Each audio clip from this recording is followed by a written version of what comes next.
Hello guys, welcome to another video about setups. I just wanted to take you guys, I wanted to give you guys a bit of an input on how to work on your dampers in ACC. So I just booted up, fired up a single play session here on Silverstone, because it has some nice places where we can have a look a little bit of a look on how the dampers work in different situations and so on. So I'm just gonna drive around for a little bit, and then we'll come back into some discussions, basically, just a little bit on how dampers work. So, anyways, so what is a damper? The suspension of the vehicle, the weight is carried by the springs of the car. Stiffer spring means that it's harder to compress the wheel and so on, but the springs carry the main weight. But a spring, they don't dissipate any heat. They oscillate. If you compress a spring and then let go of it, it will just stand there like wobble like that. Just doing a little bit of warm up here, so we get some pressures into the tires. I always have issues with the pressures, So dampers are therefore needed for controlling the motions of the tires, because we don't want the tire to go up and down too much. We don't want it to oscillate. We want it to do nice smooth things. So like if you look at rally cars landing after a jump, they sit down in a controlled manner. They don't like go up and down afterwards. So that's what we want the dampers for. So obviously I'm not going to be putting any nice lap times in here, just driving around a little bit casually. So a damper works in that way that if you compress it or pull it out, like extend it, the quicker you compress it or extend it, the more force it's going to provide. And for the car then, that means that if you compress it, so if you compress the tire faster, the tire goes up into the car. If you have a high damping, then it's going to take more force to make the tire go up into the car. And same then on the other way around, because the weight of the wheel isn't that high, but obviously there's the spring stiffness pushing the wheel back down. If you when you don't push on the tire up into the car anymore, when the tire's going to come down, it comes down slower if you have a higher damping as well. So in ACC we tune 4 parameters, and it's bump, it's rebound, and it's fast rebound and fast bump as well. That's not the right order as it is in ACC, but those are the 4 parameters that we tune for dampers. And I'm actually gonna come back to the pits and just have a show that instead. I think it's easy to just do that. So we're gonna go into the setup screen from here. And have a look at the dampers. So here we have obviously 4 tires. You can't see on the left hand side very well because my camera is in the way there, but we have for each corner of the wheel, corner of the vehicle, a corner of the car, we have 4 setup parameters to tune, and it's bump, fast bump, rebound, and fast rebound. So bump means that the tire goes up into the car. So when we go over a curb, the wheel has to move up. That's bump. And then when it comes back down again, it's rebound. So bump and rebound. And obviously when you corner, like the outside tire goes up into the car as well. Fast bump and fast rebound are the other 2 ones. And it's the same thing. It's just that those handle faster movements of the wheel. So what is the difference between bump and fast bump then, for instance? So fast bump occurs when you go over a curb, or when the car goes over a hole and the wheel drops down into the hole and so on. Those are fast or quick kind of motions of the tire. And the normal bump then in that case would be when you roll the car sideways because you turn, or when you go into the brakes, your car pitches forward, or when you go into the throttle, your car pitches backwards. So in general, the body motions excites the bump and the rebound parts of the damper spectrum, the frequency spectrum. And when it comes to fast bump and fast rebound, that is more when you go over curbs, irregularities, and so on. And there's obviously you might have to, in some scenarios, if you have issues with too much or too little grip in some scenario, you might have to look at both bump and fast bump, of course. So, coming into that then, grip. What does grip mean in this case? So we want the tire to be on the ground with force on it as much as possible, you know, because if it's in the air, we don't have any grip, we don't have any possibility to steer.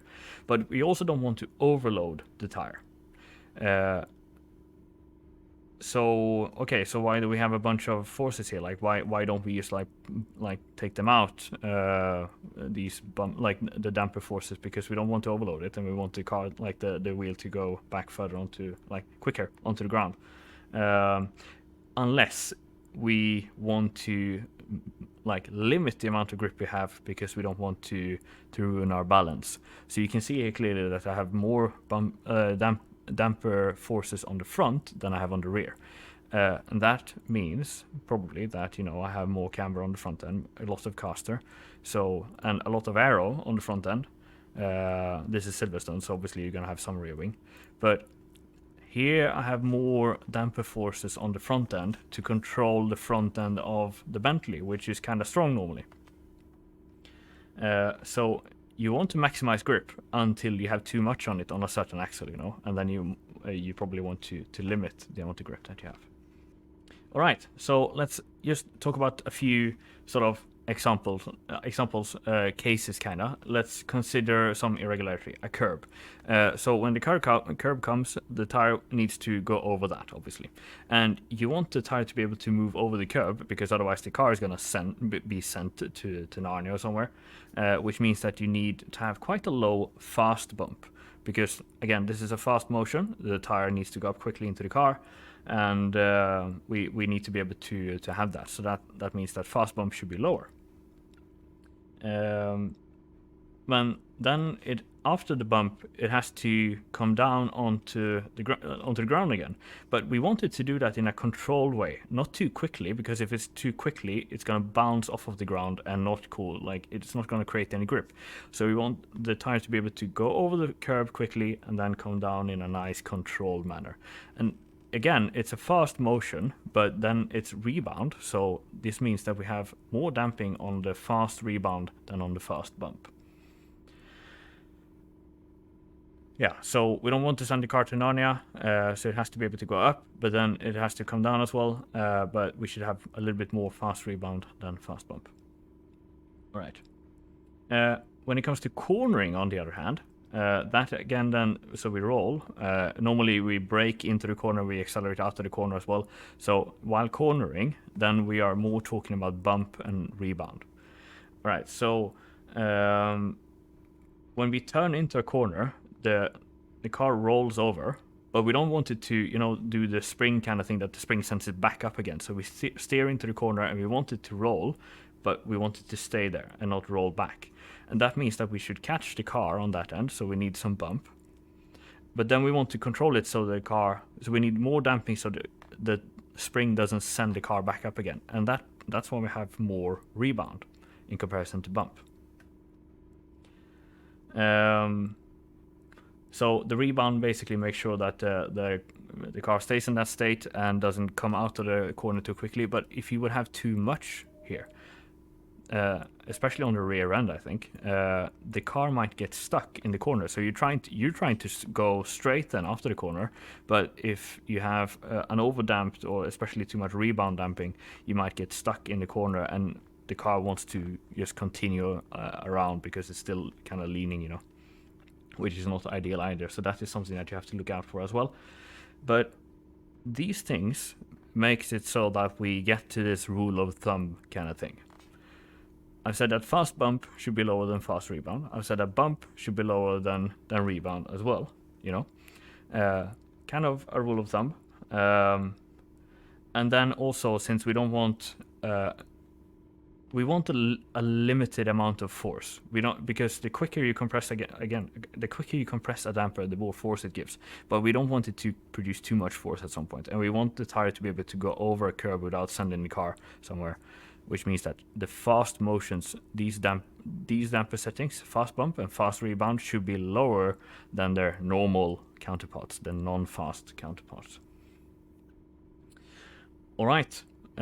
That's the rule of thumb to how to set it up. And then we have balancing the car in braking, acceleration, and well, obviously cornering as well, but also going over a curb. These are like kind of the scenarios that I wanted to have a look at a little bit. So when you're braking, you obviously the car pitches forward, and if you have too much front end grip while you go onto the brakes, it means that you haven't limited the amount of force that you gain on the front end enough.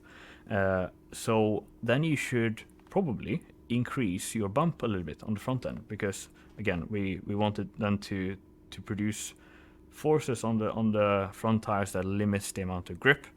So we overload the tires. Consciously, we reduce the amount of grip while the car goes onto the front end. But then some setups also, when you stop braking and the car comes back, then you have too much front end grip. Then it can be that you need to increase your rebound a little bit to lift the front tires off of the ground. You know, when the car sits back again, coming off the brakes, then we lift the front tires up a little bit, and a bit more of rebound will make that happen. We can also do the same thing on the rear, but opposite.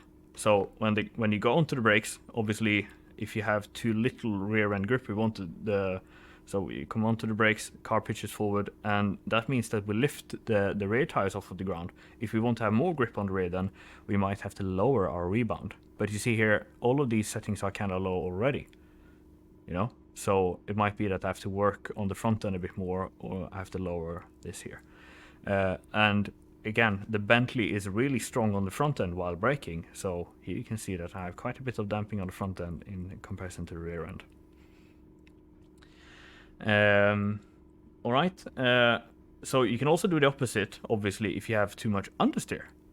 If you, while coming onto the brakes, you have too little grip, well, then maybe you should reduce the bump to not limit the front end grip so much by overloading the tire. And again, if you have understeer, you can obviously try to stiffen up the dampers on the rear end a little bit in the same way to have that balancing going into intercorner while braking. You know, car balance is, no pun intended, a balancing act, you know, between the front and rear, and making compromises. So when we come out of the corner, going on to the acceleration, obviously the same thing happens while going on to the brakes, but we sit back instead. So we accelerate, the car sits back, and then if we have oversteer, we need to increase the amount of grip on the rear end, which means that either we have to lift the front tires off of the ground, again increase rebound, or we have to limit the rear, gain more rear grip by lowering the bump on the rear end when the car sits down like that. You don't really come off the throttle. It's more of a gradual thing, because it's not like a braking event where you pitch forward and then come off. Obviously you should trail brake into a corner, but while accelerating, it's normally when you go onto the throttle. It's not so much coming off the throttle. You come off the throttle when going into the next corner, and then you should basically consider that more as a gentle braking event, kind of. So kind of the same thing. You link the corners perhaps and so on. So this body control is very important when it comes to dampers, or dampers are very important for controlling the body roll and like the weight shift and so on. Cornering again is the same thing. So if you have too much front end grip while you corner, while you lean over like that when you roll, then you have to increase. So if you have too much front end grip, you might want to increase your bump, because to limit the outer front tire, that grip, because obviously that's going to be dominating the amount of grip on the front end while cornering. And the same on the rear end then. If you have too little grip there, you might want to decrease the bump a little bit. And opposite way around, if you have understeer, you do the opposite way around. Another very important thing here is while you go over curbs.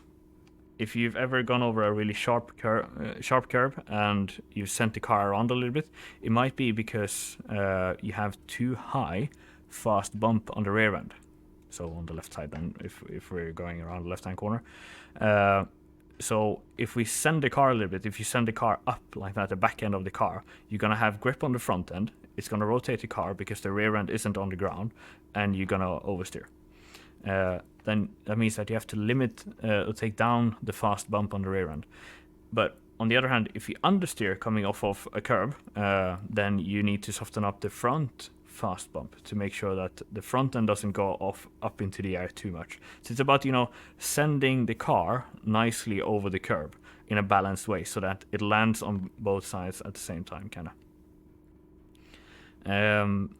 Everything is a balancing act again. Some general notes: when you change the spring rates, if you increase the spring rate, it's going to be harder to compress the spring, but it's also going to come down quicker, like the wheel. So then you have to, the damper settings basically scale a little bit with the spring stiffness. Also with the weight of the tire, obviously that's not a parameter here, but when you change spring rates, you have to work on the dampers, most likely.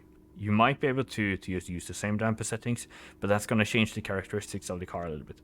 So spring rates go hand in hand with dampers. Also anti-roll bars to some extent. Not so much aero, that's more of a consistent load thing, and dampers aren't really about that, because dampers is when a change happens, and aero isn't a big contributor to that. But obviously the mechanical grip, the wheel rates and so on influences that quite a lot. In general, you'd have better grip on an axle if you have lower amount of damping. In general, if you increase the amount of damping you have on an axle, you have lower grip. If you reduce it, you have more grip. That's the general take on it. And obviously, in fast scenarios, going over curbs, then you look at the fast settings, and for body control, it's bump and rebound that you want to have a look at. One tip that you can have a look at is to, if you have issues with gaining that little bit of traction out of some corners, like here on Silverstone, for instance, then you can reduce the fast bump and make the rear tires glue onto the track a little bit better. Or you can actually, not fast bump, fast rebound, to make the tires go down a little bit better, just for those small irregularities. So you can just soften up the dampers a little bit to make that sit better onto the ground, in a sense. And in general, no setup is correct when it comes to dampers.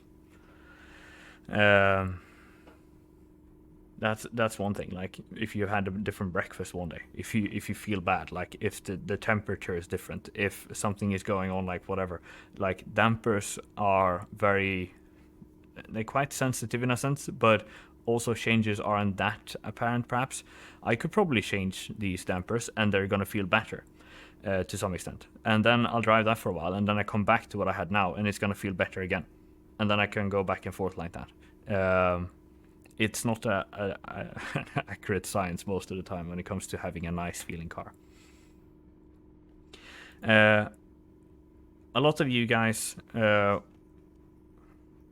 be using Motec, having a look at data, telemetry and so on. I don't. I only drive by feel. And that's the way it is. I could probably make better decisions if I go and have a look at telemetry, if I use Motec, but yeah, I just don't. I drive by feel, and that works for me because I understand the dampers. It's probably not. I probably don't maximize the lap times that I get, but it's all right for me. So just an example of a corner where you will have issues with having too much grip on while you brake is this corner here. The Bentley likes to, while you step onto the brakes, you get too much grip. If you have, at least for my setup as I have it now, if you have made that go away, it might be that you gain too much front end grip while you come off the brakes. This corner here normally has issues with traction in a lot of cars. Reducing the rear rebound a little bit then, just to get that little bit of extra traction, can help.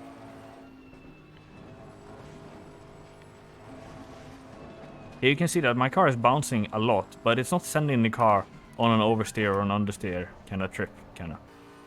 This is also a place where too much front end grip while braking can be an issue in the Bentley.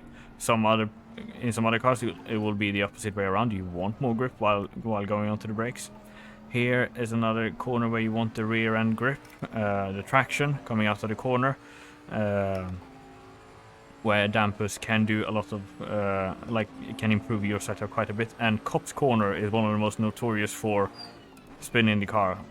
Like, now I did it obviously on purpose here, but that can be mitigated by limiting the front end grip with dampers, and also with bump stops actually, because they make sure to limit the amount of grip that you have on the front end.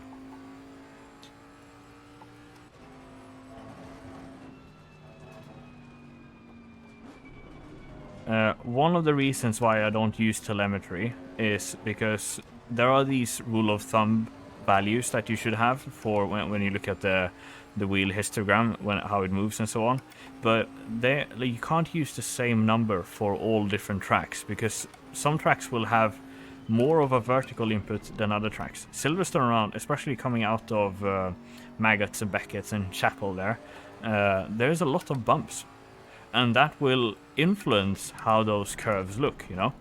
So you cannot blindly look at what values you should have, because like Laguna Seca isn't gonna have or Solder, for instance, isn't gonna have the same values as Monza does. Obviously, like, Monza is quite bumpy when you consider the curbs and so on, but around Silverstone here there are bumps like literally everywhere, you know, even though the track itself is quite flat. And that affects the input frequency and so on. Like, Kyalami is another tricky track when it comes to curbs and elevation changes, and you have to tailor your damper, like your targets, for each and every track. And that's why I don't have a look at telemetry. No, not all of it, not just, but one of the reasons why I don't look at telemetry data is that because I had to learn like the objective numbers that should be there for each and every track. What I do instead is that I go out and take a corner, and I see that do I have enough front or rear end grip in terms of camber and so on, set the car up, and then I work with the dampers as well to make sure that I have the right amount of the right amount of grip in each corner. Like, that corner isn't ideal. I've just gone around sliding there, but like I can send the car in there, because I know that when I lift, like when I have this load shift, when I have the load go into the front end, I know that my dampers do the right thing and limit the amount of grip in a nice way, so that I don't die, you know.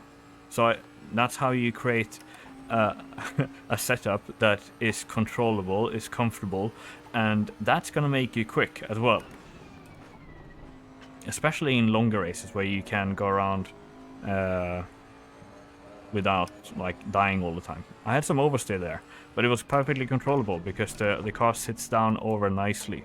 It doesn't snap, you know. A lot of snappy setups have bad damper setups. And normally when you get your dampers right, when you get them exactly where you want them, it's gonna feel like the car just like sits down nicely onto the ground. Like, there's nothing wrong, nothing uncomfortable going on, you know. So to summarize this video then, what are the key points that you need to take with you? There's this rule of thumb: bump should have a less value than rebound normally. Fast bump should have a lesser value than normal bump, and fast rebound should have a lesser value than normal rebound as well. That's the rule of thumb. Having a higher amount of damper means less grip, generally, overall. And you create grip by having your wheel on the ground all the time, and not by overloading it. So if you don't lift it off the ground, if you don't press it too hard into the ground, or if you want to limit the amount of grip, do exactly that. Lift the tire off the ground or push it harder into the ground. That's how you balance your car. And there's no way that you're going to be able to have the perfect damper for each and every corner. it's a balancing act. You'll have to make compromises, and the approach that I take is to go around, eliminate the worst corner all the time. If you have a problem in one corner, try to solve that with dampers. If you have another corner where then you have too much understeer, try to fix that. And then you have oversteer in some other corner. You know? This is the work that you have to put into making a nice setup. But I think that hopefully you've learned something here today about how to think about your dampers. I'll try to make this as short a video as possible. I've been talking a lot. But I think it's important. Dampers are tricky. There's not so much to it. It's just the amount of grip you need to consider, you know, in certain situations, and then putting the work into balancing it so it works in every situation. But that's it.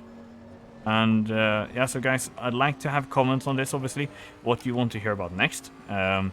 Is there anything I've forgotten in this video? And yeah, just leave a comment down below. Thanks for having a look at this video, and I'll catch you in the next one. Bye bye.